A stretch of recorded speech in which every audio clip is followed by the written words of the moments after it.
উনি সকালবেলা উঠে আল্লাহর নাম নিয়েই চাঁদাবাজি শুরু করে। ঘুম থেকে উঠে মানুষ নামাজ কালাম পড়ে আল্লাহর নাম নেয়। ঠিক আছে, একজন আছে উনি আমার নাম নেয়। আমি আজকে আর কারো নাম নেব না। আমি বিতাড়িত শয়তান থেকে আল্লাহর কাছে আশ্রয় প্রার্থনা করছি।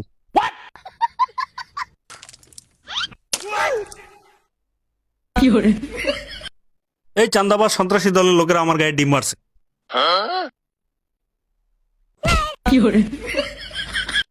এই চাঁদাবাজের লোকেরা আমার রাস্তায় ইট ফেলে রাখছে। বস কি ভাবতেছেন? শালা কোন পাপের যে শাস্তি ভোগ করতেছি আল্লাহ জানে। এর থেকে তো আদি ভালো ছিল।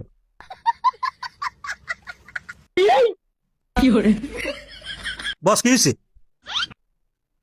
ওটা তো আমাদের পোস্টার না। আরে এই জন্যই তো সমস্যা। আরে বাচ্চা ছেলেটা দেখলে কইবে যেটা আমি ছিড়ছি। ধর ধর ধর তাড়াতাড়ি ঠিক করে এটা।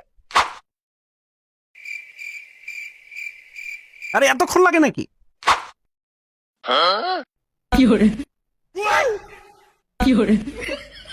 এই আব্বাসের লোকজন আমার পোস্টার ছিঁড়ে ফেলতেছে।